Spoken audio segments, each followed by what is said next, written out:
তো বন্ধুরা অনেকেই জানতে চায় যে কোয়েল পাখিকে কীভাবে সবসময় সুস্থ রাখা যায়। ঠিক আছে, আসলে কোয়েল পাখিকে সুস্থ রাখার জন্য অতিরিক্ত কোনো ওষুধের প্রয়োজন হয় না, এক্সট্রা কোনো ট্যাবলেট বা ওষুধ খাওয়াইতে হয় না। একান্ত প্রয়োজন না হলে আসলে সবসময় পাখিকে সুস্থ রাখার জন্য সবচেয়ে বড় টিপস হলো পাখিকে সপ্তাহে কমসে কম একবার আপনার এই যে লেবুর রস একটু খাওয়াবেন, সপ্তাহে আদা খাওয়াবেন, একটু আদা জল খাওয়াবেন।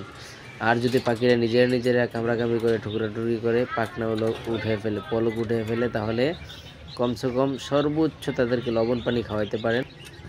আসলে আর বেশি আর কিছু লাগে না। ঠিক আছে, তো আপনারা সকলে একটু খেয়াল করবেন, এদিকে পাখির দিকে খেয়াল রাখবেন, পাখি পালবেন। যত্নের কাছে আসলে সব কিছু, যদি যত্ন করতে পারেন আশা করা যায় অনেক ভালো ফল পাবেন। আর এরা আসলে অসুস্থ হয় না ওরকম।